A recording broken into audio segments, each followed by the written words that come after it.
Continuaremos con la clasificación de las normas jurídicas de acuerdo a sus relaciones de complementación.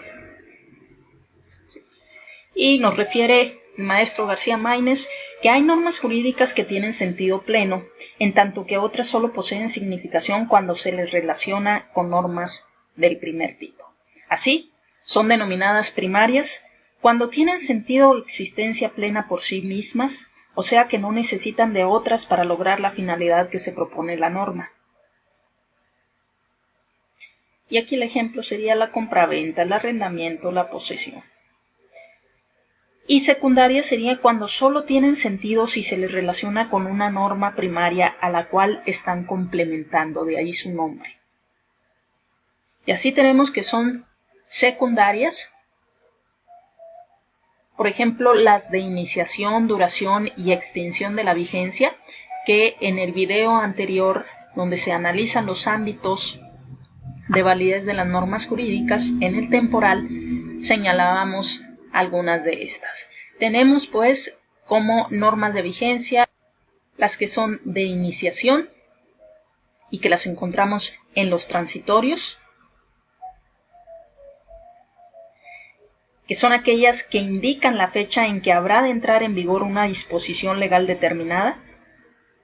Pero también tenemos las de duración, que son las menos y son las que fijan el tiempo en el cual una ley estará en vigor, que mencionábamos que, por ejemplo, en nuestro país está la ley de ingresos, que nos menciona cuándo entra en vigor y no nos señala específicamente cuándo va a dejar de tener vigor, pero si la ley de ingresos siempre inicia su vigencia cada año en la misma fecha, es decir, el 1 de enero del año que corresponda, como consecuencia, la ley de ingresos también termina siempre el 31 de diciembre del año correspondiente. Entonces, ahí tenemos un ejemplo de duración. Y tenemos también las de extinción de la vigencia,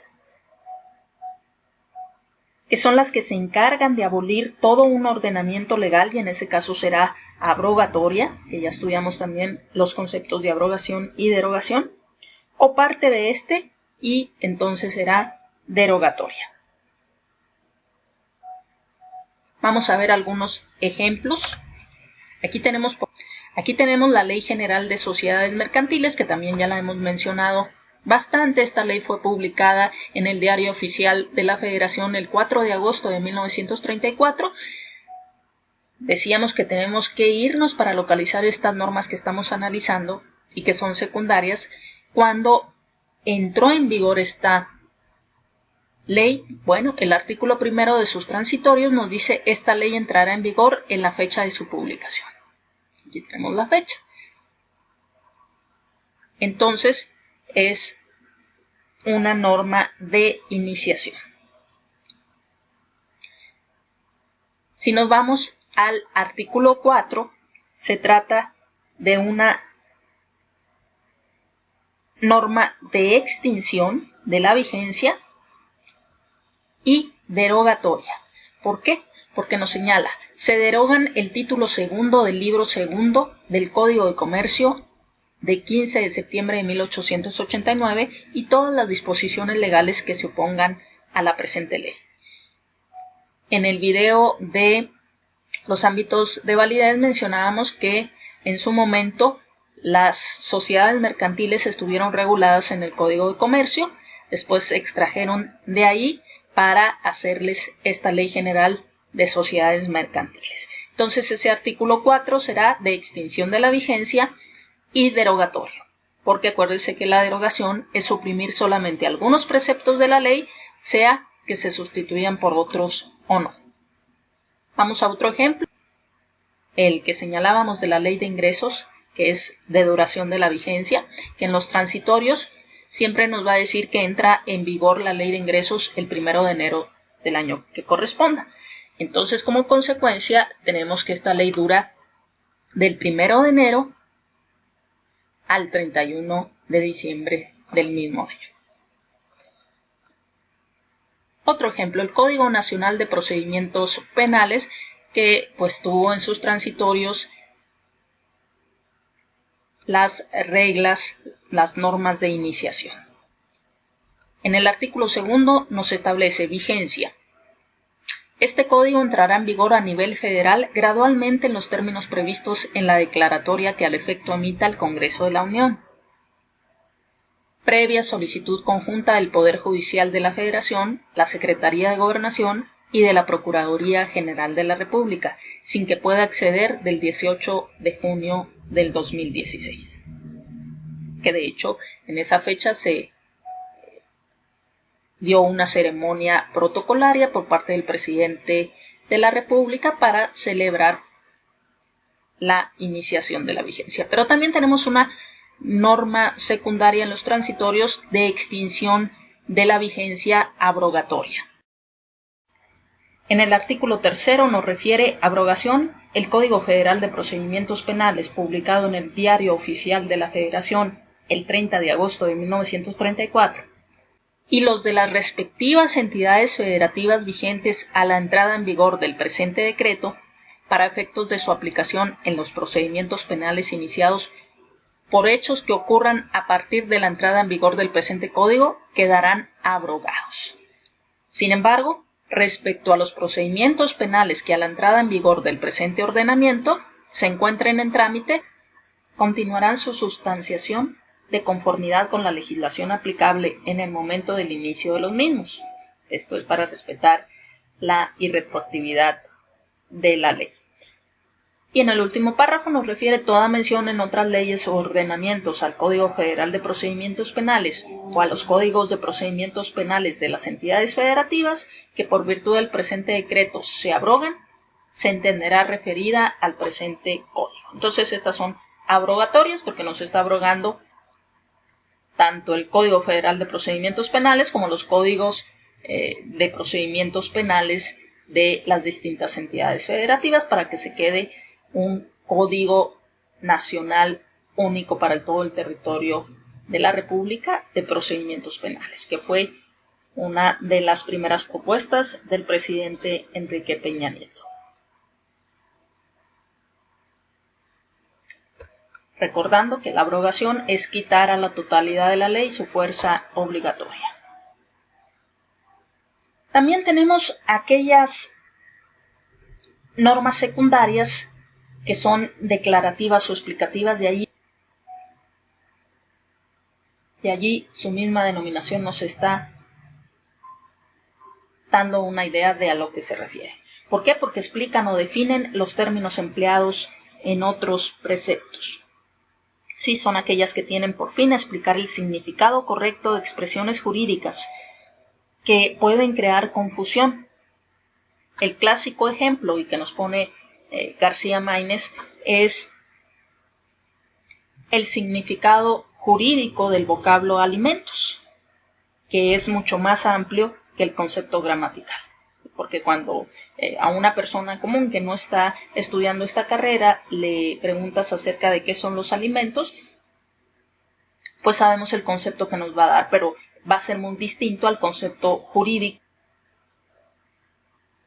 que nos establece la ley, porque comprende más cosas los alimentos. Entonces, esta norma jurídica que nos señala en el Código Civil Federal el concepto de alimentos es el que se va a aplicar. Y nos señala el artículo 308 del Código Civil Federal. Los alimentos comprenden la comida, el vestido, la habitación y la asistencia en casos de enfermedad. Respecto de los menores, los alimentos comprenden además los gastos necesarios para la educación primaria del alimentista y para proporcionarle algún oficio, arte o profesión honestos y adecuados a su sexo y circunstancias personales. Bueno, este concepto del Código Civil Federal ya ha sido superado por los de los códigos de los estados, puesto que son más extensos, más explicativos, y así nada más basta un botón, el del Código Civil de Chihuahua, donde nos dice los alimentos comprenden la comida, el vestido, la habitación y la asistencia en casos de enfermedad, embarazo y parto. Respecto de las personas menores de edad, los alimentos comprenden además los gastos necesarios para la educación preescolar, primaria y secundaria o su equivalente y para proporcionarle algún oficio, arte o profesión lícitos y adecuados a sus circunstancias personales. Tratándose de personas con discapacidad o declarados en estado de interdicción, en los términos de la ley de la materia, lo indispensable para lograr en lo posible su rehabilitación, tratamiento y desarrollo. Este es un concepto pues más extenso que el que da el Código Civil Federal, e incluso hay que ligarlo a la Constitución, donde ya se establece como obligatorio la educación hasta el nivel preparatorio, hasta el nivel del bachilleres. Entonces, pues también habría que agregarle esa cuestión. No se han modificado los códigos civiles en ese sentido. Otro ejemplo de este tipo de normas explicativas o declarativas es el artículo 29, que también de manera común nosotros pudiéramos tener las personas un concepto de lo que es domicilio, pero es el Código Civil en este caso que nos refiere cuál es su concepto de domicilio. Y nos señala: el domicilio de las personas físicas es el lugar donde residen habitualmente y, a falta de este, el lugar del centro principal de sus negocios. En ausencia de estos, el lugar donde simplemente residan y, en su defecto, el lugar donde se encontraren. Este es el concepto que proporciona el Código Civil Federal. También ha sido un poco superado por los de los estados. Y en la parte, el segundo párrafo de este artículo es de otro tipo de normas secundarias también, que son las llamadas interpretativas. La interpretación de un precepto legal puede ser hecha por el legislador mismo en una nueva ley, y así se le llama interpretación auténtica o legislativa. Por lo tanto, se refiere a otros preceptos cuyo sentido y alcance determinan. ¿Sí? Entonces, la interpretación auténtica, que es esta que estamos mencionando, también se le conoce pues como legislativa, y es la que realiza el legislador para precisar o aclarar la significación de la norma jurídica. Si en el primer párrafo está señalando el concepto de domicilio, pero nos está refiriendo que es el lugar donde residen habitualmente las personas, ya en el segundo párrafo nos está dando una norma interpretativa, porque nos está aclarando qué se debe de entender por residir habitualmente en un lugar. Y nos señala lo siguiente: se presume que una persona reside habitualmente en un lugar cuando permanezca en él por más de 6 meses. Entonces ahí tenemos pues un ejemplo de interpretativa. También tenemos como normas secundarias las permisivas, que son aquellas que establecen excepciones en relación con otras normas. Por ejemplo, la disposición según la cual el mandatario puede renunciar al mandato significa una excepción al principio general de que los contratos legalmente celebrados deben ser cumplidos en los términos establecidos. Pero también tenemos otro ejemplo, pues ustedes lo buscan en sus códigos civiles dependiendo del estado del que se trate, ¿verdad? Pero es cuando se pueden excusar las personas de ser albaceas. Y nos establece el Código Civil: pueden excusarse de ser albaceas los servidores públicos, los militares en servicio activo, los mayores de 70 años de edad, los que tengan a su cargo otro albaceazgo y los que tengan algún impedimento que a juicio del tribunal sea justificado para excusarse. Entonces allí son de las normas permisivas. Otro ejemplo también similar es cuando pueden excusarse de ser tutores, el Código Civil también lo refiere. Y, por ejemplo, los funcionarios y empleados públicos, excepto en los casos mencionados en la misma ley, los militares en servicio activo, un artículo parecido al anterior, los que tengan bajo su patria potestad 3 o más descendientes, los que fueren tan pobres que no puedan atender a la tutela sin menoscabo de su subsistencia, los que por el mal estado habitual de su salud o por su rudeza e ignorancia no puedan atender debidamente a la tutela, los que tengan 60 años cumplidos,